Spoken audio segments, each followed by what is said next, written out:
Good morning students. Metal ligand bonding in transition metal complexes का अध्ययन कर रहे थे, जिसके अंतर्गत पिछली क्लास में अपन ने डी ऑर्बिटल्स की स्प्लिटिंग के बारे में in octahedral condition, splitting of d orbitals in octahedral अष्टफलकीय संकुलों में डी कक्षकों का विपाटन पढ़ रहे थे, जिसके अंतर्गत मैंने ये बता दिया था कि सामान्यतः अष्टफलकीय संकुलों में जो धातु के डी कक्षक हैं वो दो भागों में स्प्लिट हो जाते हैं। कल मैंने चर्चा भी की थी।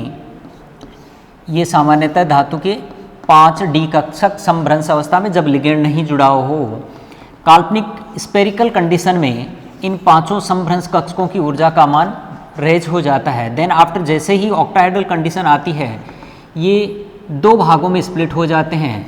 उच्च ऊर्जा के जो डबली डीजेनरेट कक्षक हैं और निम्न ऊर्जा के 3 ट्रिपली डीजेनरेट कक्षक, इन्हें T2G कक्षक कहा जाता है, इन्हें EG कक्षक कहा जाता है। ये बेरी सेंटर है। इस बेरी सेंटर से इसकी एनर्जी जो होती है वो -0.4 डेल्टा जीरो या इसी को 4dq कह देते हैं, और ये जो एनर्जी गैप होता है ये +0.6 डेल्टा जीरो या 6dq के बराबर। ओवरऑल जो एनर्जी गैप है वो एनर्जी गैप डेल्टा जीरो या 10dq के बराबर होता है। उस 10dq को अपन ने डेल्टा जीरो या 10dq को क्रिस्टल फील्ड स्प्लिटिंग एनर्जी कहा था। यहाँ तक अपन ने कल अध्ययन कर लिया था कि किस तरीके से अष्टफलकीय संकुलों में डी कक्षकों का विपाटन होता है। अब ध्यान रखना, हमने ये जान लिया कि अष्टफलकीय संकुलों में धातु के जो डी कक्षक हैं वो निम्न ऊर्जा के T2G कक्षक और उच्च ऊर्जा के EG कक्षकों में विपाटित हो जाते हैं। ये धातु के जो EG कक्षक हैं, डबली डीजेनरेट कक्षक, जिसके अंतर्गत dx² - y² और dz² आता है। ये ध्यान रखिएगा, जो डबली डीजेनरेट कक्षक है यानी EG कक्षक है वो सामान्यतः औसत ऊर्जा स्तर से 0.6 डेल्टा जीरो या 6dq ऊपर होते हैं, जबकि T2G कक्षकों की ऊर्जा जो बेरी सेंटर है औसत ऊर्जा है उससे -0.4 डेल्टा जीरो या 4dq निम्न होती है। अब ध्यान रखिएगा, मैंने आपको बता दिया कि सामान्यतः है जैसे ही इलेक्ट्रॉन T2G कक्षकों में जाएगा, T2G कक्षकों में इलेक्ट्रॉन भरने पर सामान्यतः ऊर्जा का उत्सर्जन होगा और EG कक्षकों में इलेक्ट्रॉन के फिलअप होने पर ऊर्जा का अवशोषण होगा। अब ध्यान रखना, अगर मान लीजिए EG तथा T2G कक्षकों में इलेक्ट्रॉनों का भराव समान नहीं है तो ऐसी स्थिति में ऊर्जा का उत्सर्जन होगा, और ऊर्जा का उत्सर्जन होगा तो ऐसी स्थिति में उस तंत्र को स्थायित्व प्राप्त होगा। ये जो ऊर्जा का उत्सर्जन हो रहा है जिसके फलस्वरूप स्थायित्व मिलेगा, क्योंकि क्रिस्टल क्षेत्र के कारण ऐसा होता है, यानी क्रिस्टल क्षेत्र के कारण ये विपाटन होता है, और क्रिस्टल क्षेत्र के कारण जो स्थायित्व आता है ऊर्जा के निष्कासन पर, उसी स्थायित्व को हम क्या कह देते हैं? क्रिस्टल फील्ड स्टेबिलाइजेशन एनर्जी, जिसको शॉर्ट में कहा जाता है CFSE। कई बार इसे लिगेंड क्षेत्र स्थायीकरण ऊर्जा भी यानी LFSE के नाम से भी जाना जाता है। तो कुल मिला के मैं ऐसे कह सकता हूं कि अगर अष्टफलकीय कंडीशन में T2G तथा EG कक्षकों का इलेक्ट्रॉनों का जो भराव है वो अगर एक समान नहीं हो तो ऐसी स्थिति में ऊर्जा का उत्सर्जन होगा, जिसके फलस्वरूप संकुलों का स्थायित्व होगा, यानी संकुलों को स्थायित्व प्राप्त होगा। ये जो निष्कासित ऊर्जा है उसी ऊर्जा को हम क्या कह देते हैं? क्रिस्टल क्षेत्र स्थायीकरण ऊर्जा। उसे हम क्या कह देंगे? क्रिस्टल क्षेत्र स्थायीकरण ऊर्जा। अब इस क्रिस्टल क्षेत्र स्थायीकरण ऊर्जा का कैलकुलेशन कैसे की जाती है, या किस फॉर्मूले की सहायता से अपन कैलकुलेट कर सकते हैं कि किसी इलेक्ट्रॉनिक विन्यास युक्त जो अष्टफलकीय संकुल है उसके CFSE का मान कितना आता है? तो उसके लिए एक फॉर्मूला काम में आता है। ये आता है आपका CFSE, crystal field stabilisation energy for octahedral के लिए equal to -0.4 N/T2G plus 0.6 N/EG delta zero plus MP। यहाँ क्या है मैं बताऊंगा, या फिर इसको लिख सकते हैं CFSE octahedral is equal to 4NT2G minus 4NT2G plus 6NEG 10DQ plus MP। अब ध्यान रखिएगा, ये जो इंडिकेट है NT2G, ये NT2G number of electrons in T2G orbitals, T2G कक्षकों में इलेक्ट्रॉनों की संख्या को इंडिकेट करता है। यहाँ जो ये NEG है, ये number of electrons in EG orbitals, EG कक्षकों में उपस्थित इलेक्ट्रॉनों की संख्या को इंडिकेट करता है। 10DQ या डेल्टा जीरो ये सामान्यतः है crystal field splitting energy, crystal क्षेत्र विपाटन ऊर्जा को इंडिकेट करती है। यहाँ जो m राशि इंडिकेट है, ये m number of paired electrons, युग्मित इलेक्ट्रॉनों की संख्या को इंडिकेट करता है, और यहाँ जो p है वो कहलाती है पेयरिंग एनर्जी, जिसको हम कह देते हैं युग्मन ऊर्जा। तो कुल मिला के किसी भी अष्टफलकीय संकुल के जो इलेक्ट्रॉनिक विन्यास है, इलेक्ट्रॉनिक विन्यास युक्त संकुलों का, अष्टफलकीय संकुलों का CFSE कैलकुलेशन करने के लिए इस फॉर्मूले का प्रयोग किया जाता है। अब आपने ध्यान रख रहे हो कि सामान्यतः है जो किसी भी विन्यास का अगर अपन CFSE की मान ज्ञात करना चाहते हैं तो कुल मिला के दो प्रकार के पैरामीटर्स आते हैं, या मैं ऐसे कह सकता हूं कि अष्टफलकीय संकुलों में ये जो T2G और EG कक्षकों में इलेक्ट्रॉनों का जो वितरण है वो दो कारकों के ऊपर डिपेंड कर रहा है। एक आपका कहलाता है क्रिस्टल क्षेत्र विपाटन ऊर्जा और दूसरा कारक कहलाता है युग्मन ऊर्जा। तो इसको मैं इस तरीके से बता सकता हूं,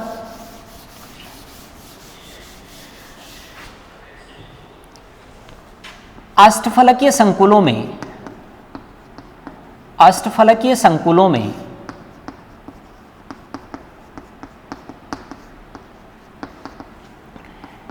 T2G तथा EG कक्षकों में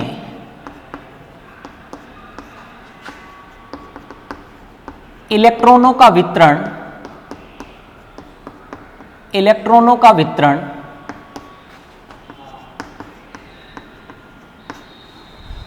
दो कारकों पर निर्भर करता है।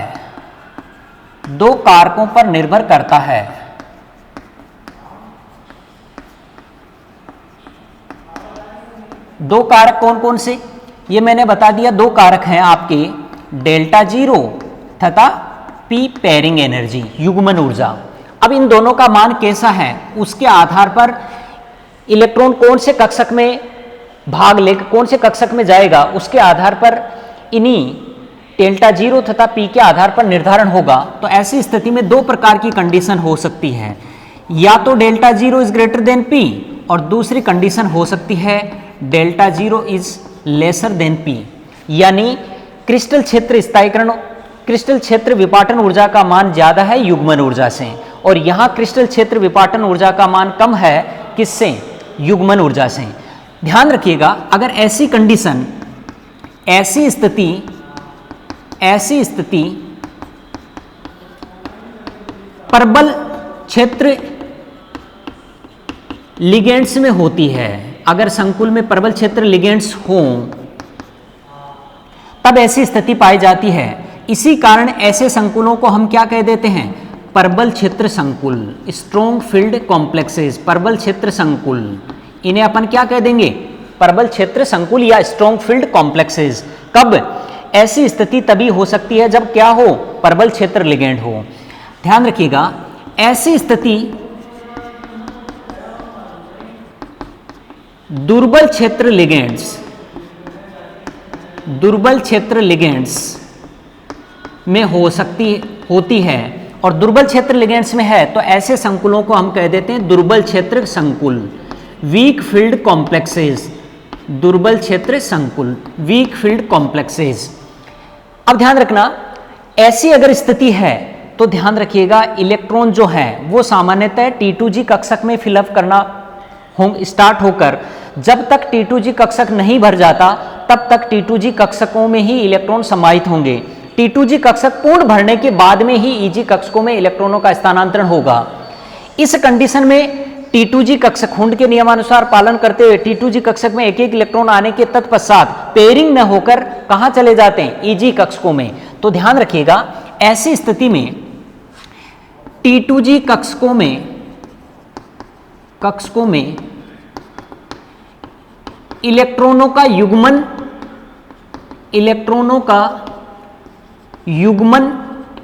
होगा। कब? EG कक्षकों के भरने से पहले। इसी कारण इन्हें चक्रण युग्मित या स्पिन पैर्ड चक्रण युग्मित संकुल भी कहा जाता है। जबकि T2G कक्षकों में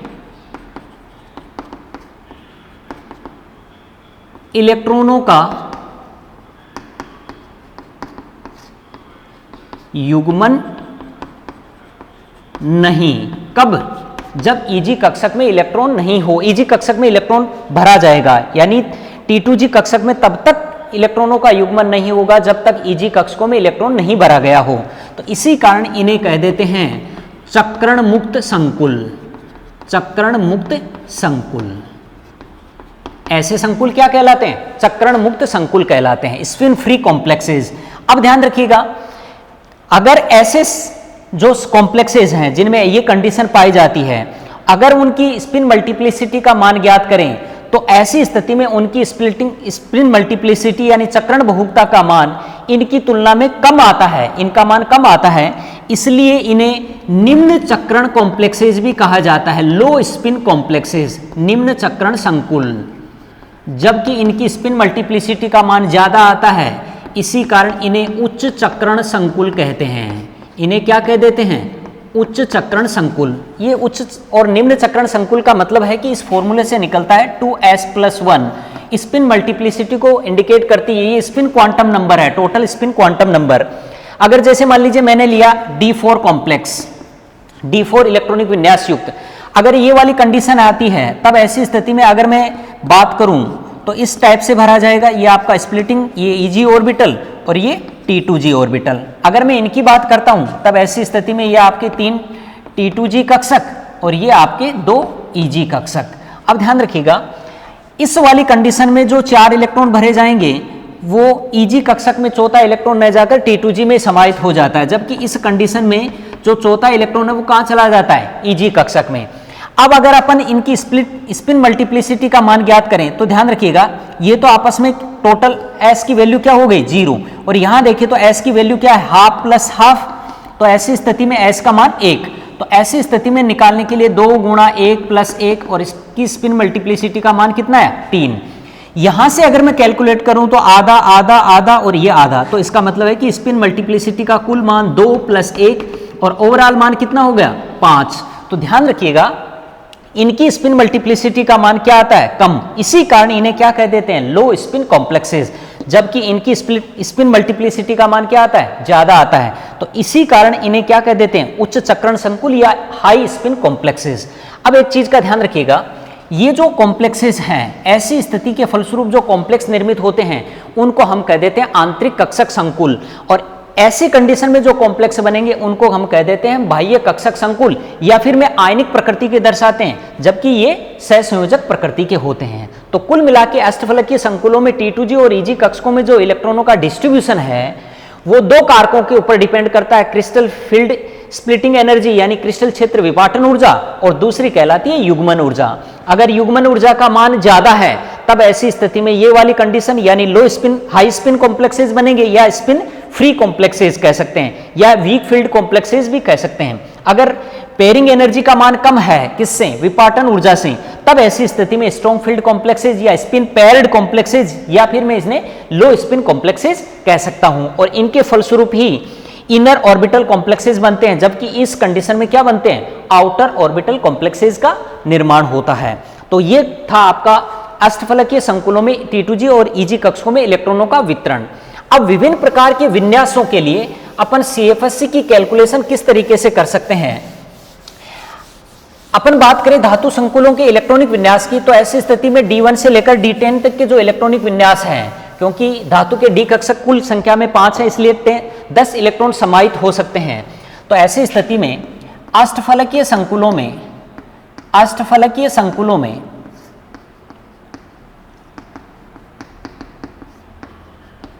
इलेक्ट्रॉनों का भराव, filling of electrons in octahedral complexes, इलेक्ट्रॉनों का भराव एवं CFSC की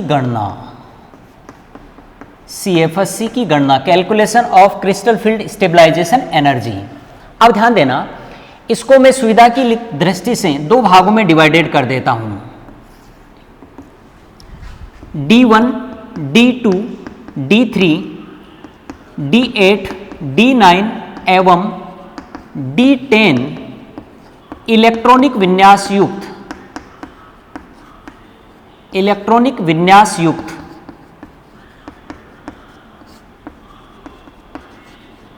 संकुल, अष्टफलकीय संकुल की बात कर रहे हैं। और दूसरा ले लेता हूं D4, D5, D6 एवं D7 इलेक्ट्रॉनिक विन्यास युक्त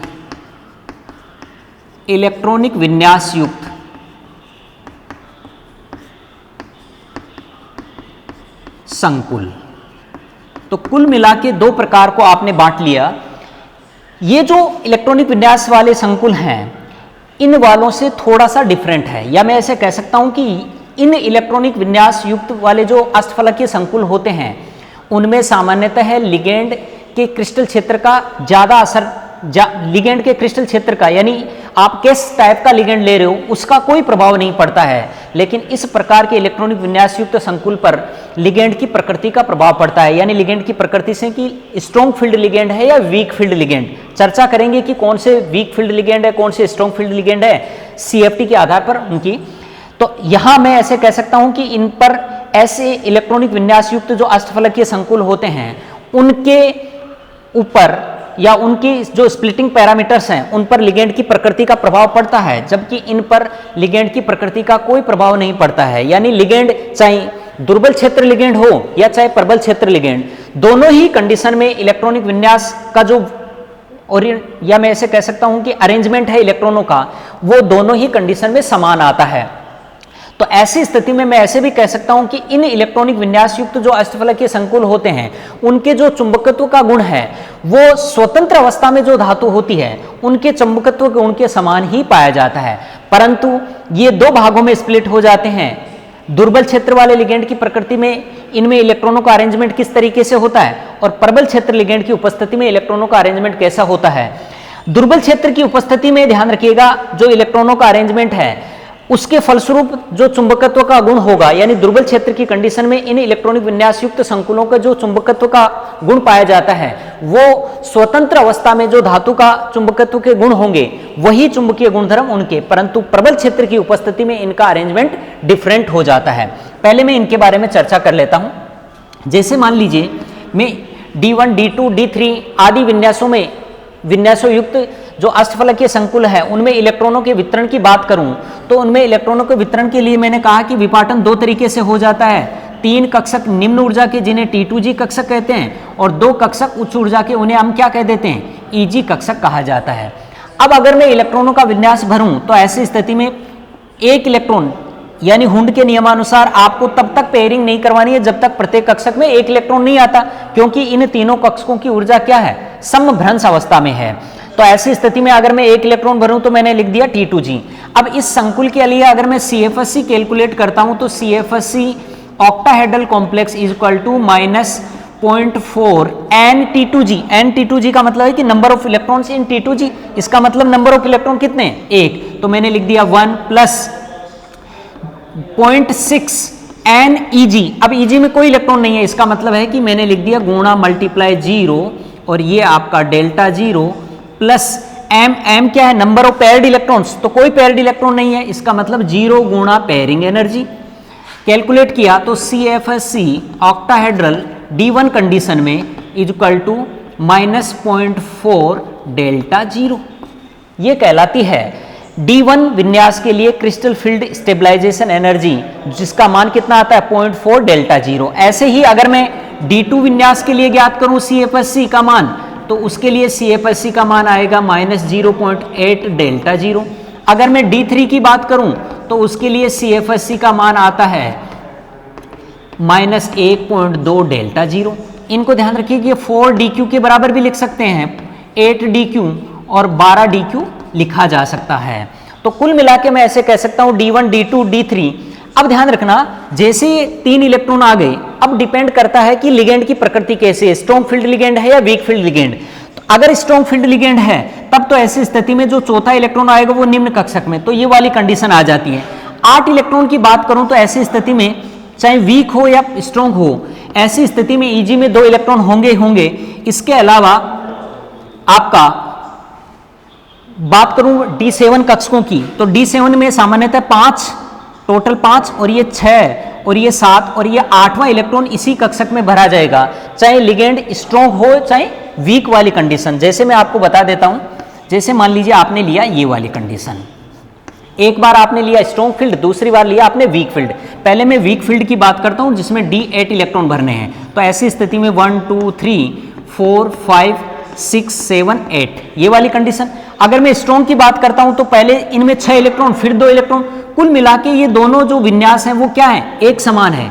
इसीलिए D8 इलेक्ट्रॉनिक विन्यास युक्त संकुलों में लिगेंड की प्रकृति का कोई प्रभाव नहीं होगा, अर्थात चाहे लिगेंड स्ट्रॉन्ग फील्ड हो और चाहे वीक फील्ड, दोनों ही कंडीशन में क्या आएगा, इलेक्ट्रॉनिक जो इलेक्ट्रॉनों का अरेंजमेंट है, इलेक्ट्रॉनों का वितरण है वो क्या है, समान है।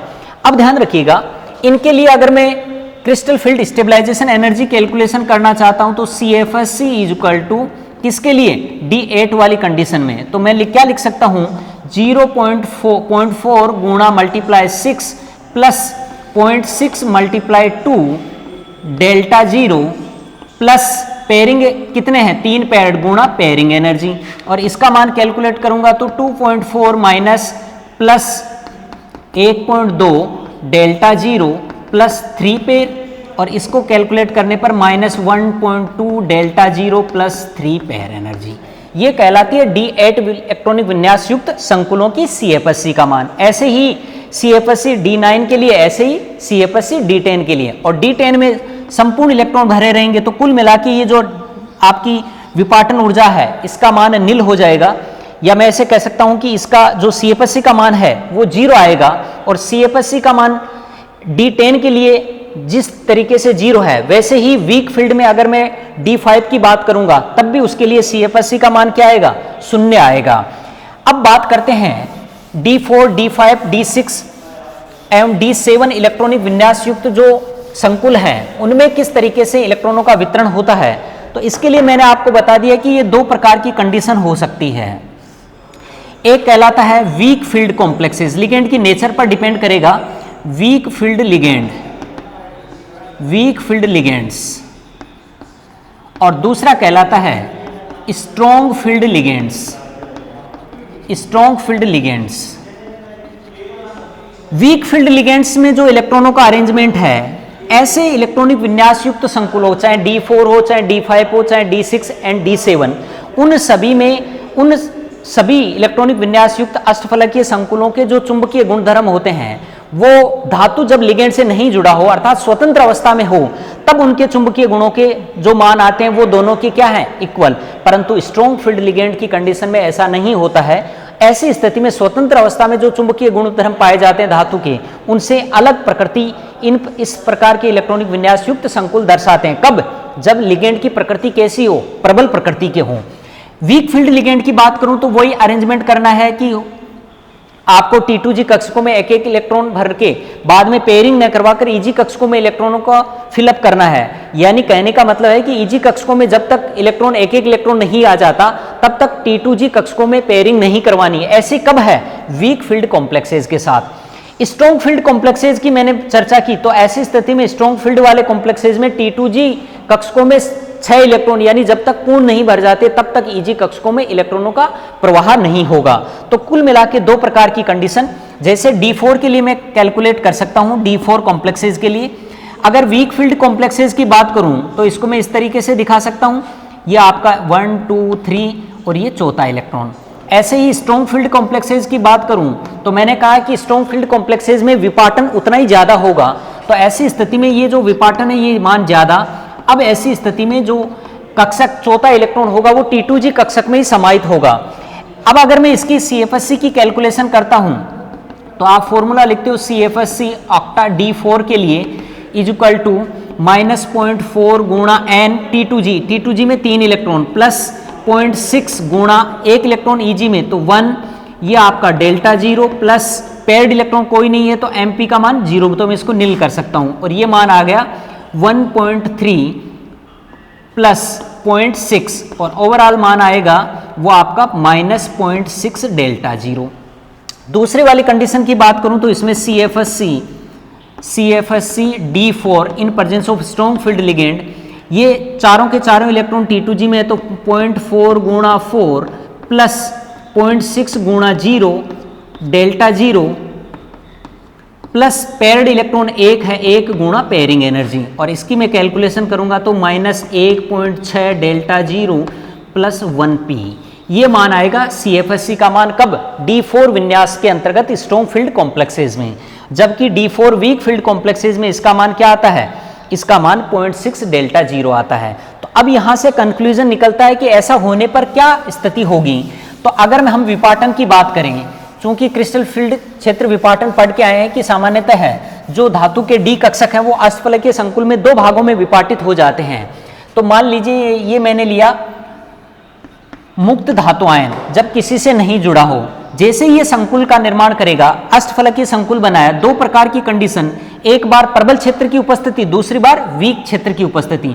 अगर प्रबल क्षेत्र की उपस्थिति है तो ये बेरी सेंटर है, इससे ये जो विपाटन होगा जो Eg कक्षकों और ये T2G कक्षक 3 मात्रा में। ऐसे ही ये बेरी सेंटर, इस बेरी सेंटर से 2 Eg कक्षक और 3 T2G कक्षक। ये जो विपाटन है ये मान होता है डेल्टा 0 के बराबर, और ये मान भी किसके बराबर है? डेल्टा 0 के बराबर। लेकिन इस वाली स्थिति में डेल्टा 0 का मान यानी स्प्लिटिंग ज्यादा है, इसमें स्प्लिटिंग कम है, ये पाई जाती है वीक फील्ड लिगेंड्स के साथ, वीक फील्ड लिगेंड्स की कंडीशन में, और ये पाई जाती है स्ट्रॉन्ग फील्ड लिगेंड्स की कंडीशन में, स्ट्रॉन्ग फील्ड लिगेंड की कंडीशन में। तो कुल मिला के अपन ये कह सकते हैं कि अगर प्रबल क्षेत्र लिगेंड है उनमें क्रिस्टल क्षेत्र विपाटन ज्यादा होता है, जबकि वीक फील्ड कॉम्प्लेक्सेज में क्रिस्टल क्षेत्र विपाटन का मान क्या होता है? कम होता है। अब ध्यान रखना, इसी के आधार पर आपसे विभिन्न प्रकार की कॉम्पिटिटिव एग्जाम्स में कुछ प्रश्न पूछे जा सकते हैं जो इनके विपाटन और पेयरिंग एनर्जी से संबंधित हो सकता है। जैसे मैं आपको एक क्वेश्चन सोल्व करवाता हूं। Fe2 प्लस आयन धातु आयन के लिए, Fe2 प्लस धातु आयन के लिए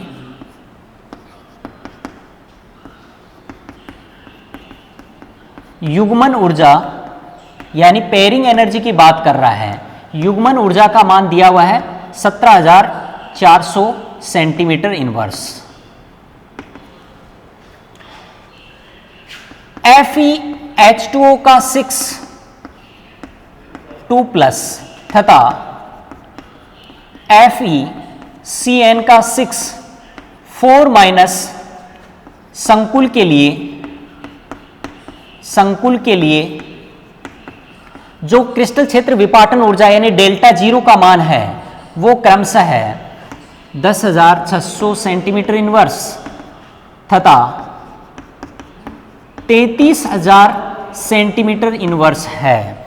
इन दोनों संकुलों में इलेक्ट्रॉनों का वितरण बताना या इलेक्ट्रॉनिक विन्यास बताना है कि इनका इलेक्ट्रॉनिक विन्यास कैसा है, इलेक्ट्रॉनिक विन्यास कैसा होगा। ऐसे प्रश्न को सोल्व करने के लिए आपको दिया है Fe2 धातु आयन के लिए युग्मन ऊर्जा का मान यानी पेयरिंग एनर्जी का मान दे दिया 17,400 सेंटीमीटर इनवर्स। क्लियर? डेल्टा 0 के मान इस कॉम्प्लेक्स के लिए, तो इसको मैं इस तरीके से लिख सकता हूं, यह आपका FeH2O का 2 प्लस कॉम्प्लेक्स और यह आपका FeCN का 4 माइनस। अब देखिए इस वाले कॉम्प्लेक्स में भी Fe2+ कंडीशन में और इस वाले कॉम्प्लेक्स में भी Fe2 कंडीशन में। क्लियर? अब ध्यान रखना, इसके लिए जो इस संकुल के लिए डेल्टा का जो मान दिया वो दिया 10,600 सेंटीमीटर इनवर्स, जबकि इस कॉम्प्लेक्स के लिए जो मान दिया है वो delta 0 equal to 33,000 centimetre inverse. अब ध्यान देना, पेयरिंग एनर्जी का मान दे रखा है 17,400 सेंटीमीटर इनवर्स। इसका मतलब है कि इस कॉम्प्लेक्स के लिए डेल्टा 0 का मान है वो पेयरिंग एनर्जी से क्या है, कम है, और एस कॉम्प्लेक्स के लिए डेल्टा 0 का मान पेयरिंग एनर्जी से क्या है, ज्यादा। इसका मान पेयरिंग एनर्जी से कम है, तो अभी अपन ने पढ़ा है कि पेयरिंग एनर्जी का मान कम होने पर ऐसे संकुल क्या कहलाते हैं, ऐसे संकुलों को दुर्बल क्षेत्र संकुल कहा जाता है, दुर्बल क्षेत्र संकुल। और दुर्बल क्षेत्र संकुल भी कह सकते हैं, या मैं इसको चक्रण मुक्त संकुल भी कह सकता हूं, चक्रण मुक्त संकुल, मुक्त संकुल। और ऐसे संकुलों में ये ज्यादा है, उनको प्रबल क्षेत्र संकुल कहा जाता है, प्रबल क्षेत्र संकुल, प्रबल क्षेत्र संकुल, या चक्रण युग्मित, चक्रण युग्मित संकुल। क्लियर? अब ध्यान देना, आपसे इलेक्ट्रॉनिक विन्यास पूछ रहा है, तो Fe2+ की बात करूं तो Fe26 उसका इलेक्ट्रॉनिक विन्यास लिखते हो 3d6 4s2, लेकिन यहां Fe2+ कंडीशन में तो ऐसी स्थिति में 2 इलेक्ट्रॉन रिमूव, तो कुल मिला के 3d6 यानी d 6 इलेक्ट्रॉनों को व्यवस्थित करना है। अब 6 इलेक्ट्रॉनों को व्यवस्थित करूंगा तो ये वाली कंडीशन और इस वाली कंडीशन, इस वाली कंडीशन में करता हूं तो आपने कहा कि अष्टफलकीय अवस्था में डी कक्षक वो 2 भागों में स्प्लिट होते हैं, ये आपका T2G और ये आपका EG। 6 इलेक्ट्रॉन भरने हैं, दुर्बल क्षेत्र है, तो ऐसी स्थिति में प्रत्येक में एक एक इलेक्ट्रॉन, यानी तब तक पेयरिंग नहीं होगी जब तक EG कक्षक में एक एक इलेक्ट्रॉन नहीं आ जाता। ये आपके 6। ऐसे ही इनकी बात करूं तो वो विपाटन, ये EG कक्षक और ये T2G कक्षक, इसमें 6 इलेक्ट्रॉन भरने हैं, तो ऐसी स्थिति में पेयरिंग हो जाएगी, इसमें कोई इलेक्ट्रॉन नहीं पाया जाएगा। तो ऐसी स्थिति में इसके इलेक्ट्रॉनिक विन्यास की बात करूं इस कॉम्प्लेक्स की, तो इसका आएगा T2G4 EG2, और इसका इलेक्ट्रॉनिक विन्यास की बात करूंगा तो आएगा T2G6 EG0। तो इस प्रकार के टाइप के आपसे प्रश्न पूछे जा सकते हैं, जो किसी भी कॉम्पिटिटिव परीक्षा में कोई भी 4 ऑप्शन देके आपसे पूछ सकता है। ये था आपका अष्टफलकीय संकुलों में जो क्रिस्टल क्षेत्र विपाटन है डी कक्षकों का, वो किस टाइप से होता है और किस तरीके से वो लिगेंड की प्रकृति पर निर्भर करता है। अगली क्लास में अपन चर्चा करेंगे चतुष्फलकीय संकुलों के बारे में। Thank you.